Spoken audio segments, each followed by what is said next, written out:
Okay, so the topic for today's discussion is sustainability and healthy plant-based eating. The panelists for today's discussion are Michael Fox and Shen Ming Lee. I hope, Shen, I have pronounced your name correctly. Fine, thank you. Welcome. Just a brief introduction about Michael. Michael grew up as a meat-loving Australian. As a child, he once penned a song more like a demanding chant entitled Stick of Glory. He became vegetarian in 2015 for health, environmental, and ethical reasons, but he still craves the Stick of Glory. Michael shops at his local farms market on the Sunshine Coast in Australia on a Saturday morning, bakes sourdough, brews water kefir, and has gotten accidentally drunk when a batch went awry. That's cool. And generally likes to cook healthy food for his family, which includes a 3 and a 1-year-old. Wow, that's also great. He wanted to combine his craving for meat with his healthy home cooking habits to create a whole food-based, plant-based meat. The result is Fable. So he would start with a small presentation about Fable.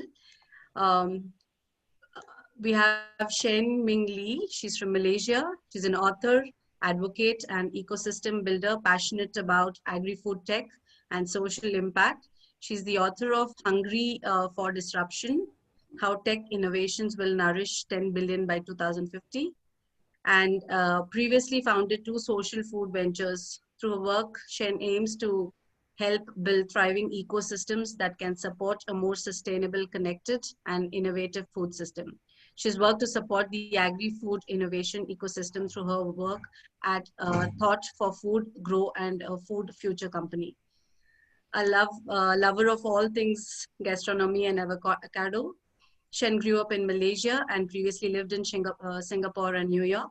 In her free time, she loves to cook and bake, go to farmers markets, box spin, and watch Chef's Table and Suits. Welcome, Michael and Shen. And over to you, Michael. Cool. Thank you. I will just share my screen here and share all panelists. Here we go.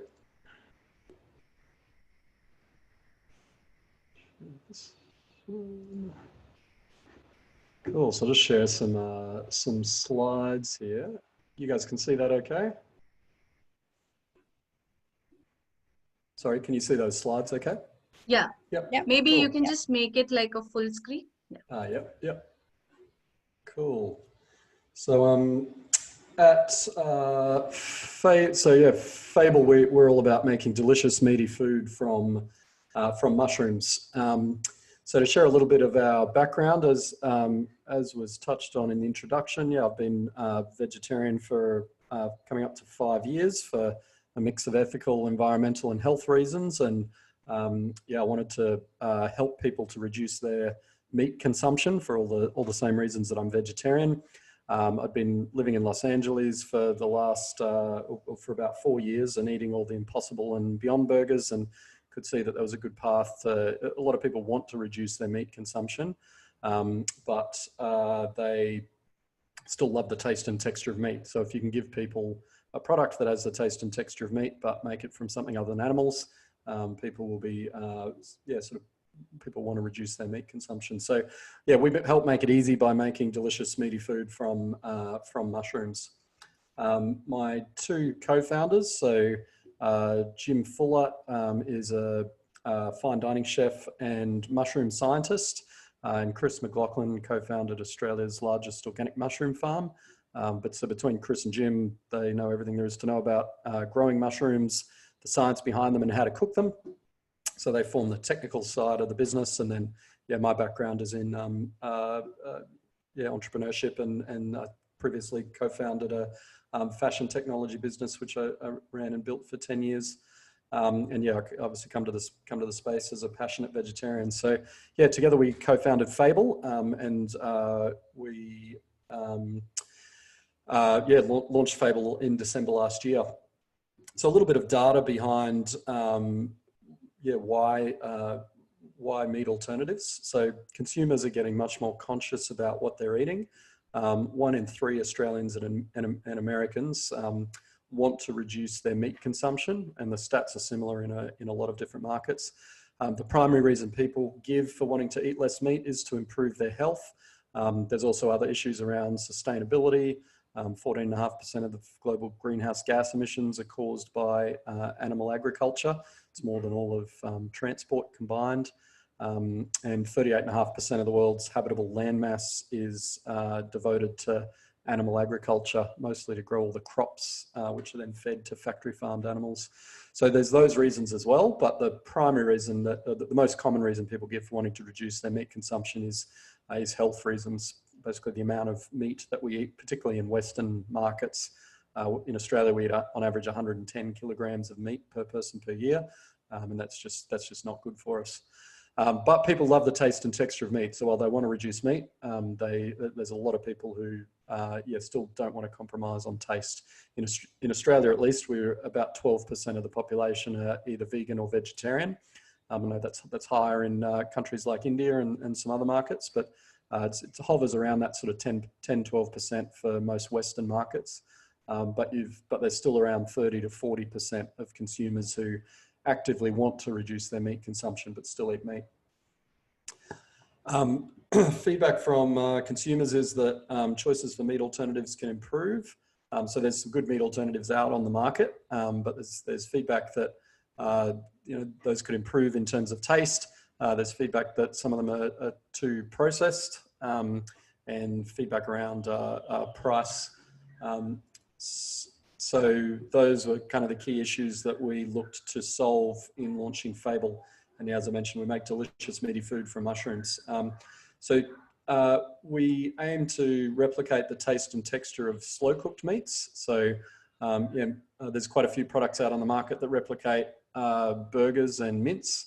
We replicate sort of pulled pork, braised beef and beef brisket. Our product's 62% shiitake mushroom, and then we use a short list of all natural plant-based ingredients. So we don't use any artificial ingredients in our product at all. And we designed our product specifically to launch into food service and for chefs to use. So a little bit more on the taste and texture. We leverage the delicious umami flavors of shiitake mushrooms to create our meat. And as I mentioned, we replicate that sort of delicious kind of slow cooked meaty texture.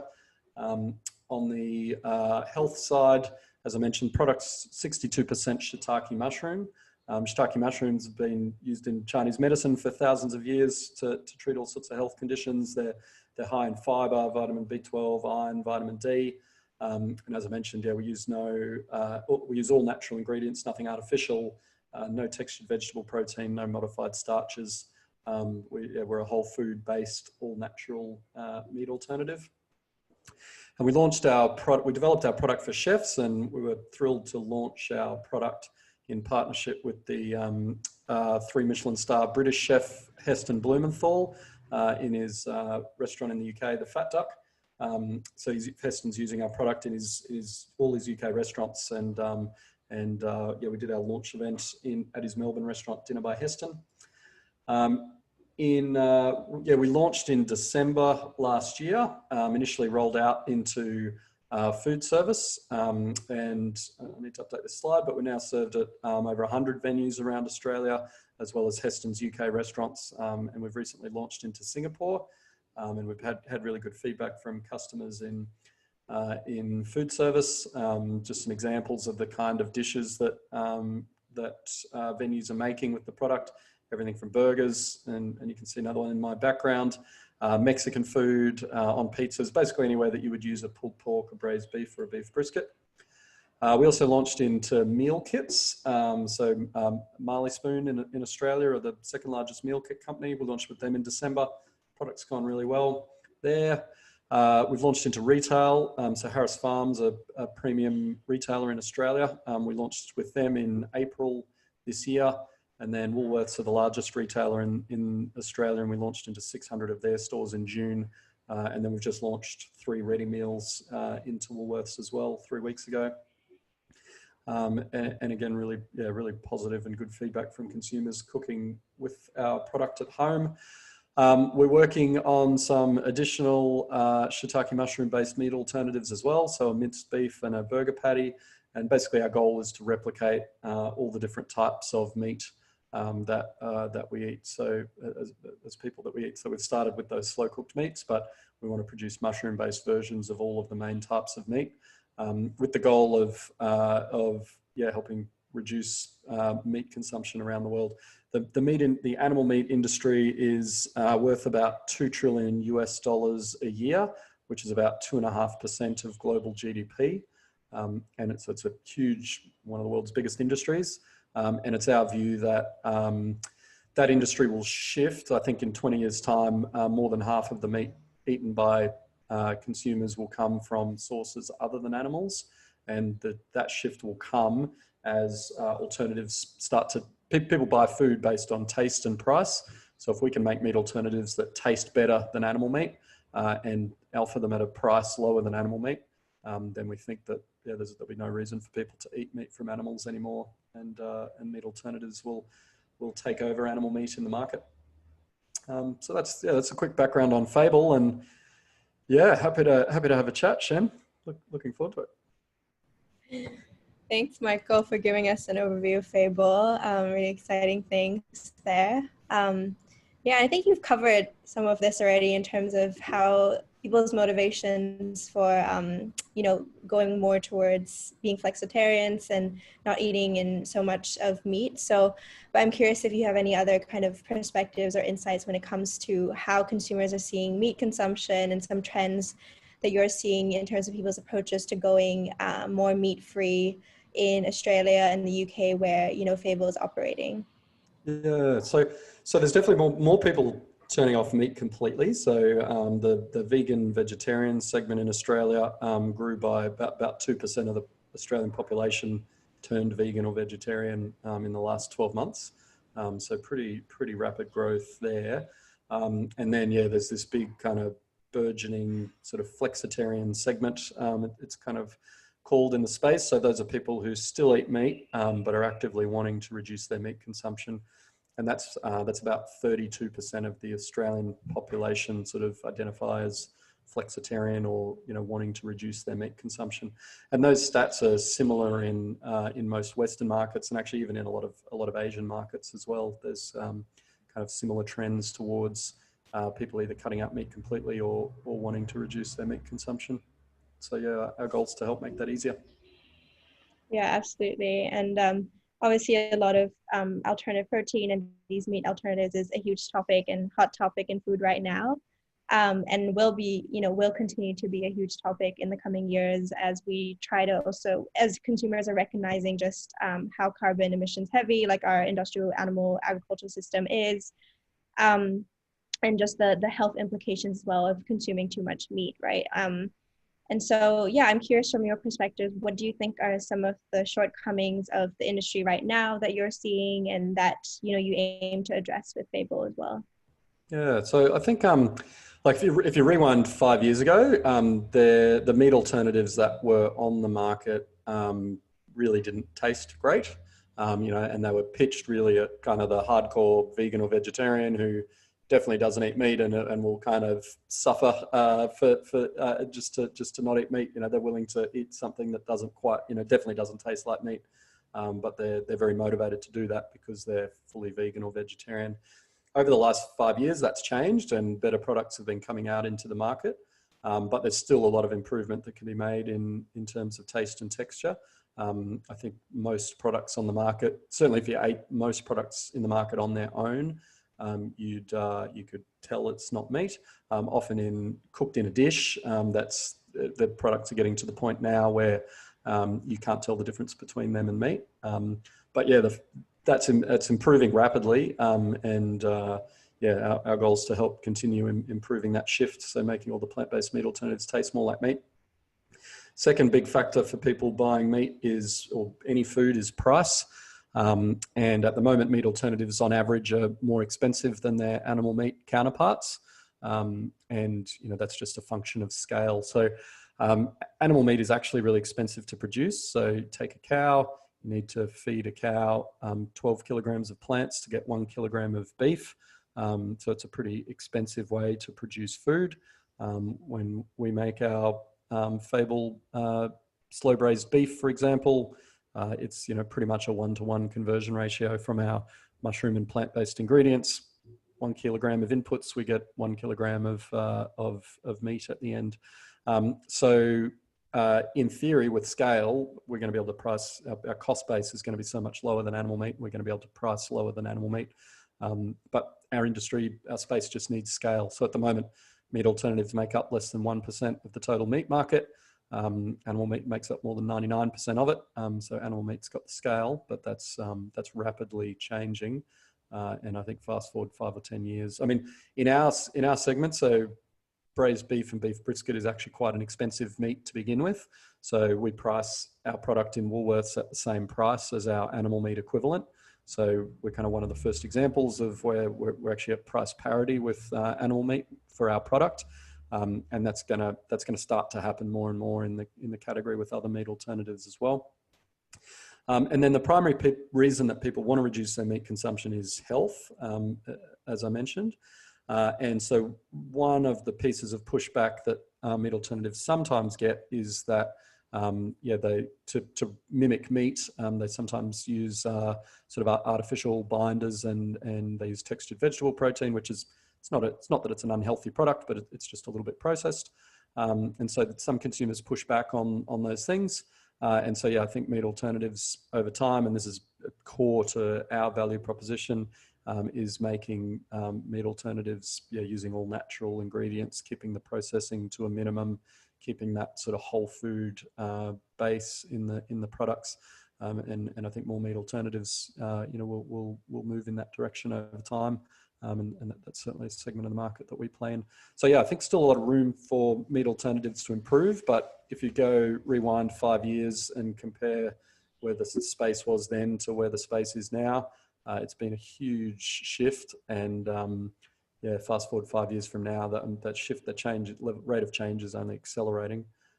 So I think all these problems are going to get solved pretty quickly. Yeah, absolutely. You touched on really good points on scale and achieving price parity with conventional meat products, as well as just how processed some of these products are in terms of how we're judging it and consuming it, if health is the major motivation for us to switch over.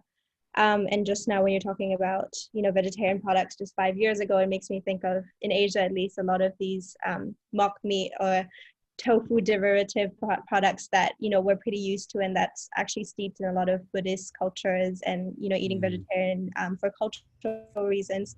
So I think some things that just to add a little bit, like I think protein source diversification is also a huge kind of shortcoming that I think needs to be addressed, and I think that's definitely something that what the work that you're doing at Fable is trying to address in terms of the reliance on a lot of commodity crop-based protein inputs, like soy protein isolate, pea protein isolate.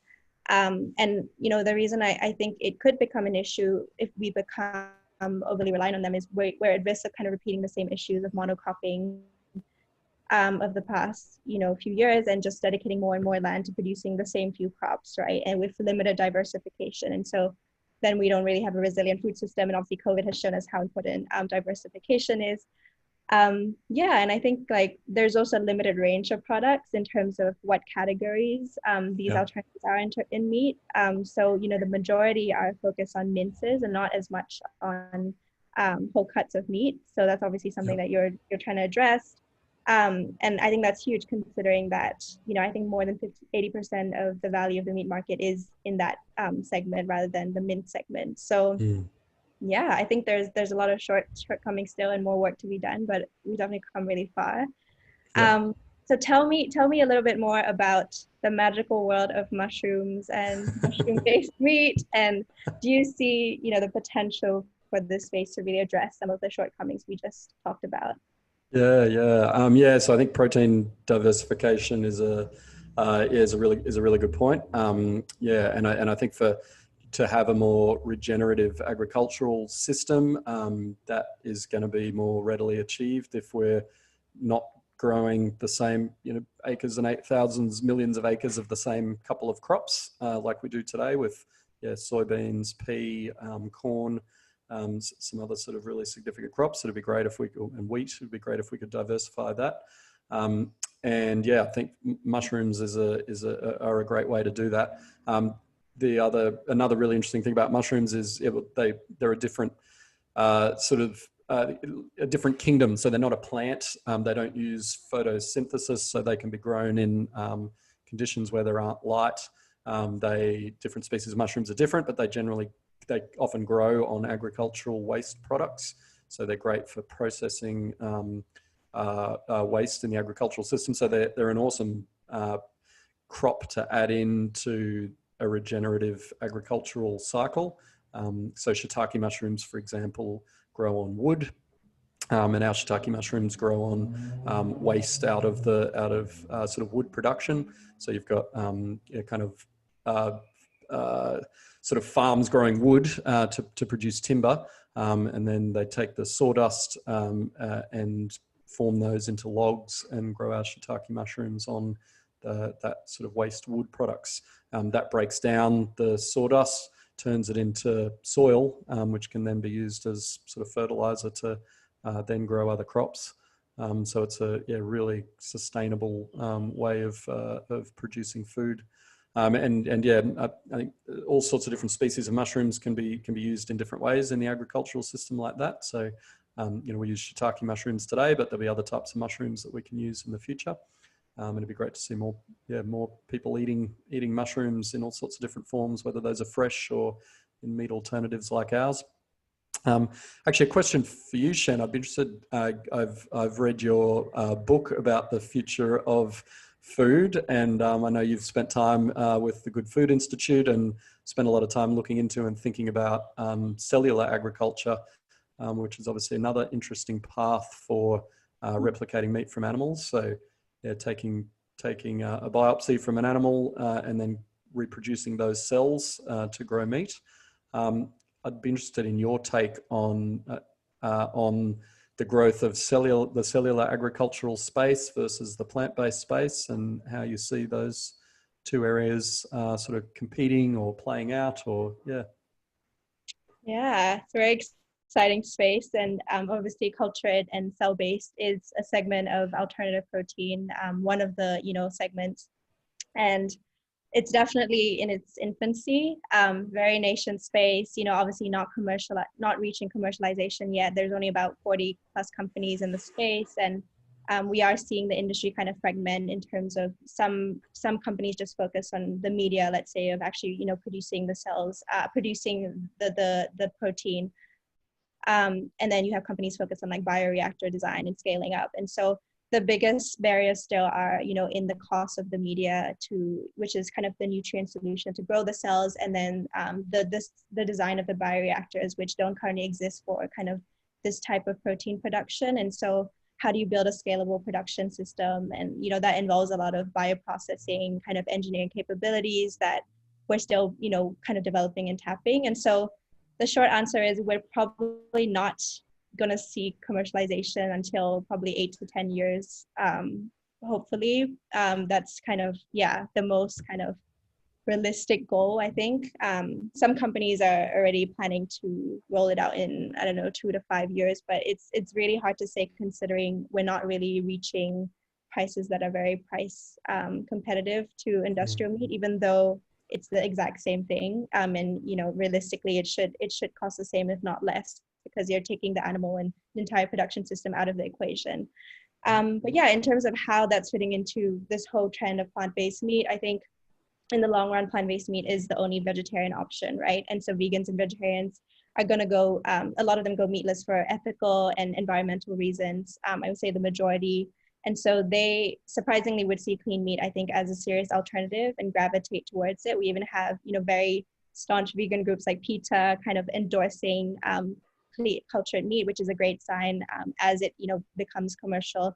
But I think the majority of consumers do still cut out meat for these reasons, and so plant-based meat could to me be just a substitute placeholder waiting for, I think, cultured meat to arrive on the shores of our shelves. And so, yeah, I say this because I think a lot of common production techniques that we're seeing in plant-based, like extrusion, is becoming really commoditized by a lot of companies. And so these products we're seeing now, I think, will also become really saturated in the future, which is then when I think cell-based could win in the long term. But yeah, I think working with GFI, I think they also see it this way, but several years down the line, this is another scenario where the lines between these two categories, cell-based and plant-based, will increasingly blur as well. Could be another scenario that we're seeing, just because of, to form kind of blended products that could bring another kind of generation and level of products that we haven't seen yet. And I say this because I know of cultured meat companies like Aleph Farms that are, looking at plant-based fat sources or plant-based scaffolding, the structures that you grow the cells on in the production of their products, because they want to create kind of non-saturated fat meat products. So yeah, I think there's two scenarios where it's just plant-based is just a placeholder, and then cell-based meat comes in and, removes a lot of the barriers to eating meat that we see today. Or we could go into a generation where we're seeing a lot of blended products. And we are kind of seeing blended products in the market nowadays. If you look at what Tyson has rolled out and, some other of the big meat players. So yeah, a few scenarios, but it's exciting to think what could happen. That's good. Is there a sense in the cell-based space of what the cost can get down to? Because one of the things that, in my view, people buy food. I think a lot of research, not just my view, but a lot of research says people buy food based on taste, texture, and price. Those are kind of the big things. I think looking at plant-based meat alternatives, they can get down orders of magnitude below the cost of animal meat. Like, that's very clear. Our product, even though we're not at significant scale yet, we're at the price of the animal meats that we're replicating. Fast forward another 5 years of scale under our belt, will be significantly cheaper than meat from animals. And so that's going to mean that the bar for, like you say, cell-based meat's probably 8 to 10 years away from commercialization. The price bar for meat is going to get lower and lower. It's not just going to stay where, maybe cell-based meat can get cheaper than animal meat, but if plant-based meat is already half the cost of animal meat, then the bar's been lowered further. Is there a sense for where cell-based meat can get to with scale in terms of price? Can it be cheaper than plant-based meat? I think initially it's definitely going to be a very premium product that will be, higher in price than conventional meat or even seafood products that we're seeing, right? And you see that with companies like, for instance, Just Foods. They're working with the company that creates plant-based egg product. They're working with a producer in Japan on creating this Wagyu beef meat from cells. And so the reason they're doing that, and there's companies also creating foie gras, like a lot more of these premium products, because they're planning to enter the market at a premium cost at targeting meat products that are at a premium usually in terms of how it's served to consumers. So I think initially it will be like that. I think it won't, I think at least it won't be lower than plant-based. So considering how far kind of plant-based has come in terms of scalability, and even beyond meats and impossibles of the market have already almost reached price parity with burger products, or even lower now. So considering the advantage that plant-based has had to actually scale their production processes, and as well as input prices in terms of sourcing things like pea protein from companies like Purist, they've had a lot more time to do that, to do that cost cutting. And so I think it will take a long time before we even reach that, if we do reach, cell-based being lower than plant-based. But I think in terms of where it will be in comparison to conventional meat, I think that is a bigger possibility as the plant-based price goes lower than conventional over time. But it's all dependent on a lot of things I mentioned, like, the cell media, and which is kind of tailored to the biotechnology industry now in terms of its production, small scale versus large scale food grade that we need to reach, right? And that takes a lot of time, R&D, it takes a lot of capital as well. So it's all a matter of, I think, time, and the industry also, again, kind of sitting up in terms of differentiation of different functions, because it's a hard feat to try to grow. I mean, meat is not just, muscle tissue. It's like fat tissue, lipids, it's connective tissue. How do you then piece that all together into creating a structured form of, meat? So there's so many factors to, and barriers still, I think, where it's really behind kind of plant-based in terms of achieving price parity. But hopefully in, 8 to 10 years, we'll get there, because I think it's possible. Yeah, fascinating. Yeah, it's very, very interesting space though. I'm really excited about the space, and and this actually leads on to the question I had for you. And this might be, I mean, consider we're both pretty kind of, I would consider us food purists, where we, like to cook, we believe in natural whole foods, and we go to the farmer's market. Like, when you hear about things like cell cultured meat and, all these plant-based meat analogs, do you think that it could make our food, really like soulless, and the role of technology will make food not as pure and natural as it has in the past? It's a super interesting question. And I mean, you think about going and shopping at the farmers markets, it's all part of the experience, is like talking to the farmer who's grown the produce, and getting, like, there's a guy who grows avocados at my local farmers market, and you can get stuck talking to him for half an hour about what's going on his avocado farm, and that's fun a lot of the time. I love that. And there's people there who are brewing kombucha and different things, and do a bit of that at home myself. So getting tips from them, like it's a whole kind of experience. And like you say, sort of a huge, I mean, the culture around food in different countries is all sort of super interesting and fascinating. And I mean, I think it is, it's really interesting to see how that's going to play out as the food industry changes so dramatically. I mean, I think there's still, like, we try to, with what we're doing, that retain that in the product. So, the product is 62% shiitake mushrooms. We don't process the mushrooms very heavily at all. So we try to keep that sort of natural, healthy, whole food base.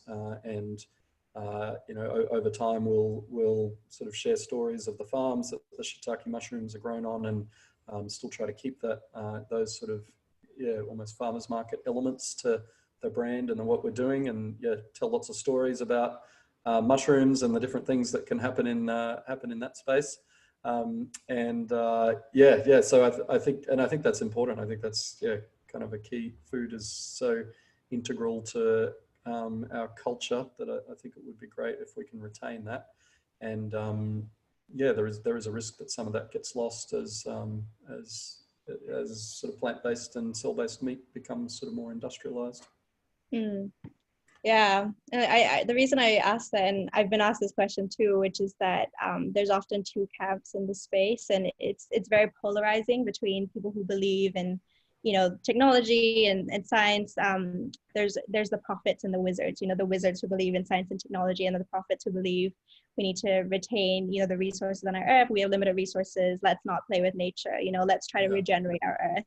And so I always see those two camps, and I don't like how polarizing it is, because I don't think polarization is productive. And so I think the way that you're approaching it in terms of blending those two perspectives is really important, especially as these are two kind of sometimes clashing ideas, right? Like embracing natural whole foods that are clean label versus using technology to create better food that has been re-engineered to be better for us. So it's a tough balance. But even though I did write a book about the role of technology in the future of food, I always still believe in, I come from like a hospitality background. I love to cook. Like, I believe in that kind of whole food movement still, and this bond between man and nature, that is cultivated through food, which is the reason why I also love talking to, farmers about what they produce. But at the same time, I think the impetus for writing the book was really like, I know how fast we're depleting our land of resources, how much agriculture is contributing to climate change. We just can't continue, producing food like we have for the past few centuries. And so we need to look at new and innovative ways of producing our food in the future, and, changing what we eat. So I think it's a hard balance, but I think we can all be in the middle and, come to a consensus. So what given you've looked at so many different aspects of the future of food and technology, like if we fast forward 20 years from today, what do you think will be the things that are the most different in our food system compared with where we sit today? Yeah, I think food will move from being just sustenance for us and actually being, food as medicine will be a huge change in how we eat. And I think we're already seeing that trend is already playing out in a huge range of functional foods. For instance, probiotic foods that have gut healing properties, or things like turmeric, which, have anti-inflammatory properties, adaptogenic mushrooms, reishi, cordyceps that are immunity boosting. And yeah, these are a lot of trends. I mean, this idea of food as medicine is already really prevalent in Asia, but I think it will extend to the rest of the world. And so that's how I think, we might be changing how we eat in the coming years. Going back to the whole protein discussion, I think definitely a huge percentage of our protein intake will be shifting from being derived from animals to being derived from plants, from fungi, from algae, from other organisms. And I'm hoping at least the food we eat will be will leave less of a carbon footprint with lower food miles. So, looking into the whole area of indoor farm technology and just the rise of urban agriculture and urban food manufacturing hubs, how these are going to play a role in actually making our food systems more localized and decentralized, and just, producing food near where we consume it, which is a pretty simple concept, but obviously not easy considering the rural and suburban divide. But yeah, I think the food we eat will hopefully be more nutritionally optimal as well, with the advent, like I talk a lot in the book about the role of gene editing as well as biofortification. I know it's a very controversial topic, but that's something that, the book is demystifying in terms of gene editing tools like CRISPR. And finally, I think food will be very personalized to our DNA. I think personalized nutrition is going to be an important shift in how we eat as we really learn more about our microbiomes and, how our DNA actually impacts what we should be and not eating in terms of, foods that are inflammatory for our body. Yeah, so I think those are some things I hope to see our food system going towards, do see it going towards. Yeah, that's fascinating. What are some of the most interesting startups you've seen in that sort of personalized nutrition space, or is there much happening yet in that space? I've seen some DNA, like 23andMe type of companies for food. So they actually take a blood sample and then they tell you exactly what you should be eating in terms of foods. And I've actually personally taken one of those called IgG, and that's the reason why I really believe in this, because I took that test. I went on the whole diet where I restricted a lot of foods that were really inflammatory for my body, and it's just made a whole difference to my body and my life. And so that's one of the reasons why I think it's a big it's going to be a big trend in the future. I don't think there's a lot yet that have successfully communicated why it's important to the market, but yeah, I think biofortification, again, tying in that idea of how we're creating food that is nutritionally optimal for us instead of just feeding us, how are we nourishing ourselves? That plays into educating us about what is nutritionally personal to us and what we should be consuming. And people talk about blood type diet, etc. There's a lot of old, thinking when it comes to personalized nutrition, but it's about how are we using the tools that we then have, things like DNA kits and, taking these sorts of blood tests to then inform how we eat in the future. But yeah, I haven't seen a lot of startups that are in this space that are doing it successfully yet, but it's more like a mindset, I think. Yeah, fascinating. No, that's very cool.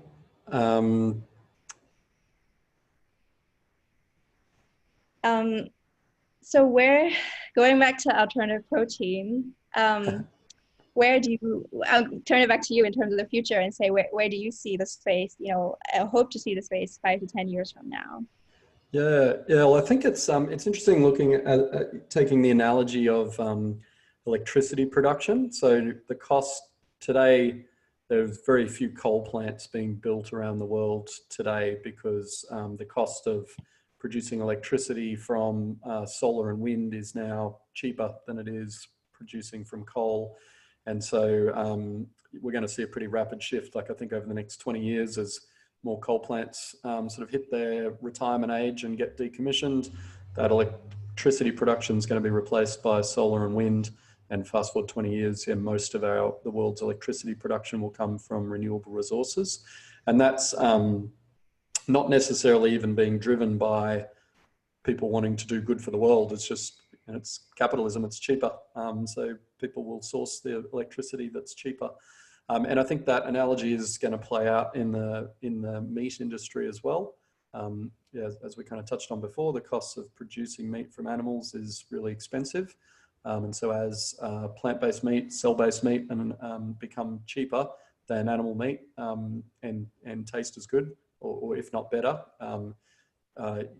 you can't really make improvements to a cow or a pig or a chicken from here unless you're going to genetically engineer them. We can keep developing and making our meat taste better.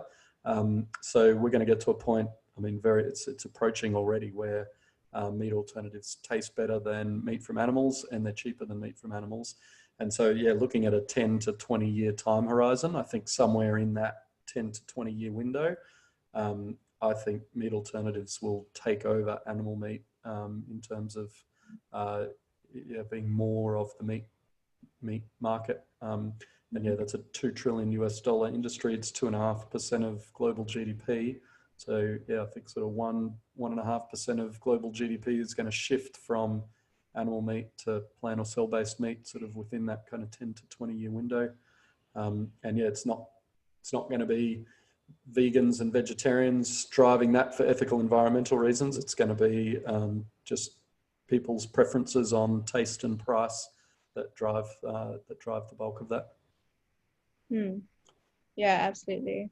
And so it's our job as a meat alternative company to hone in on and make sure that our products end up tasting better, and that they're available at a price that's cheaper. And yeah, for those of us who do want to see that shift happen for ethical, environmental, and health reasons, the way to do it is to leverage capitalism to make it happen. Yeah, absolutely. Yeah, I think I absolutely agree with what you've just said, and also going back to the shortcomings we talked about just now. Hopefully we have more corporations that will actually build out value chains that prioritize diverse crop inputs, not just the same few ones that we're seeing, things like other sources like lentils, chickpeas, lupini, beans. The reason why these aren't really prevalent, I think, is because the value chains aren't built out. So hopefully, we have more companies pumping capital into building out breeding programs for these sorts of crops. Policy actually reducing subsidies on commodity crops, and actually incentivizing corporations to use these diverse crops. And then we need consumers to then demand it, right? Yeah. So yeah, and I think there's just so much more to explore in terms of the plant-based and fungi-based, algae-based, so many different realms of alternative protein, and that opens a whole host of opportunities to mimic everything in our food right now.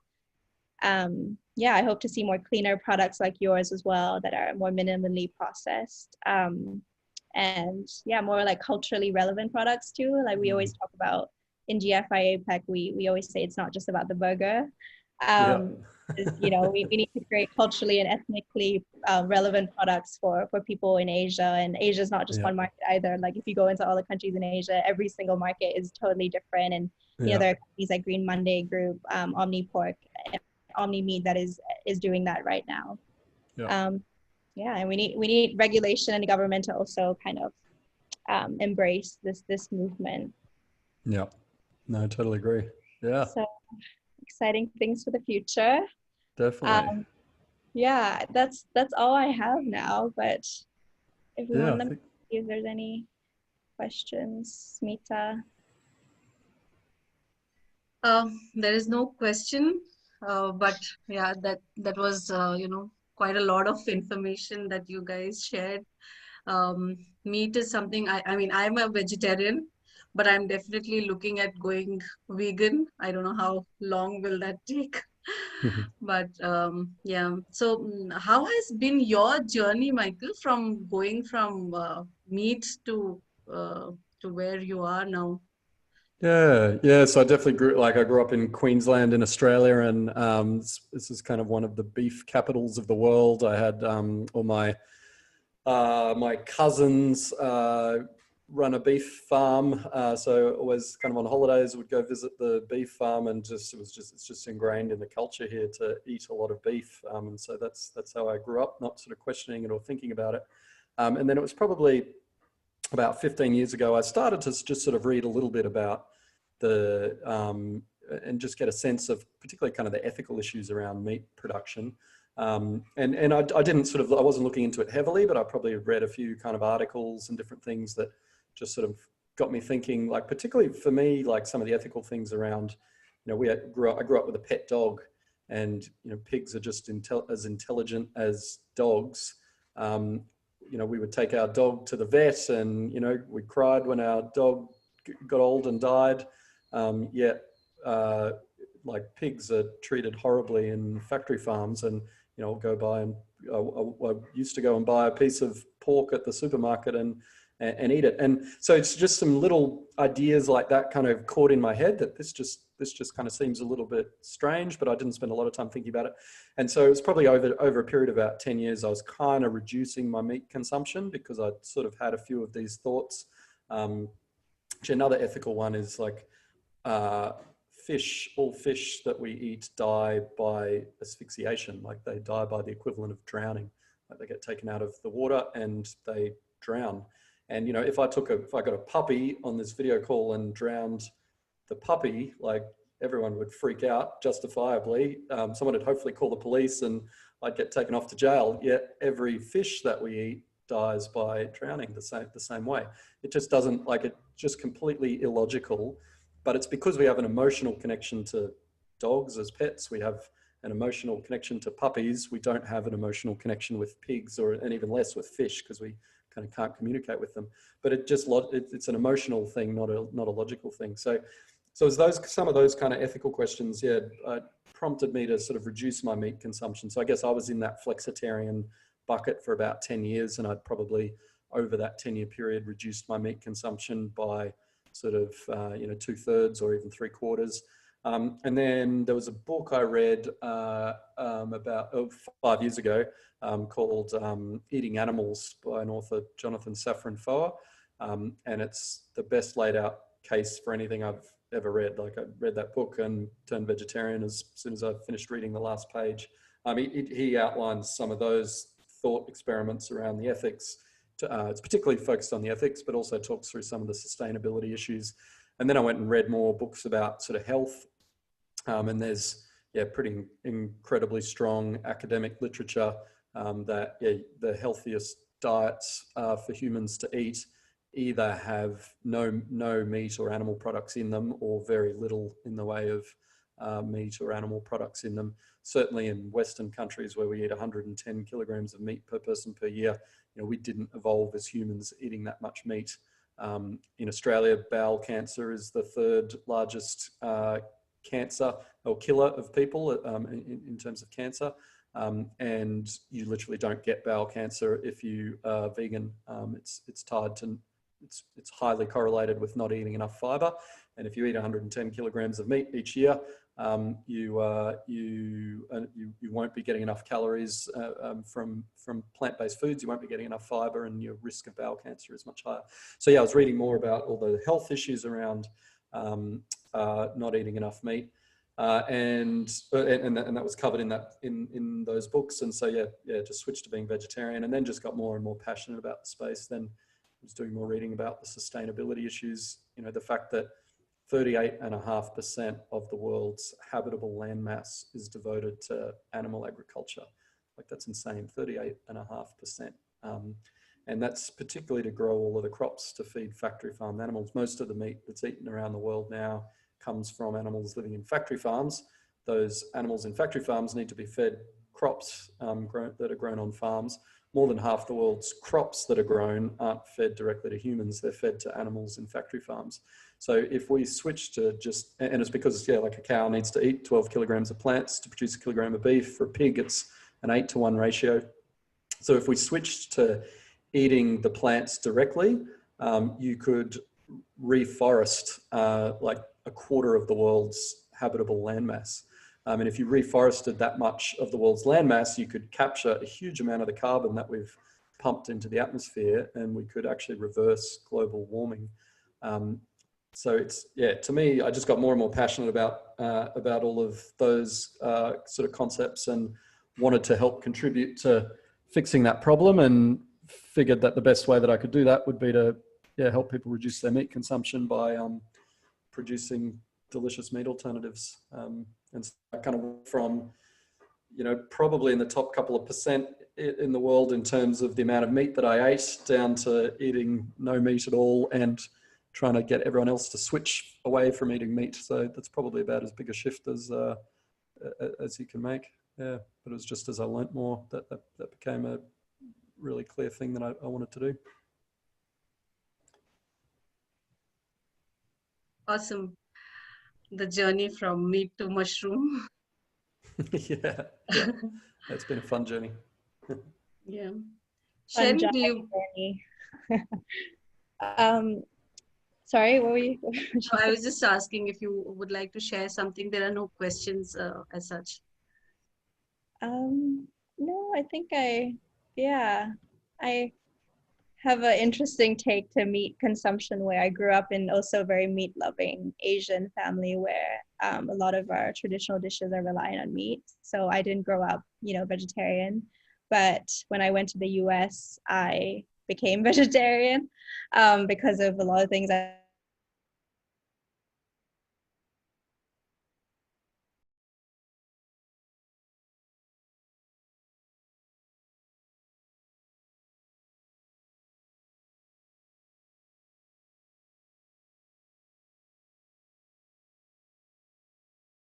situation for me in terms of cultural foods. Like if my grandma cooks something and I don't eat it, it's a huge slap in her face. So that's something that's an internal struggle for me when I come back, in terms of aligning my values of what I eat.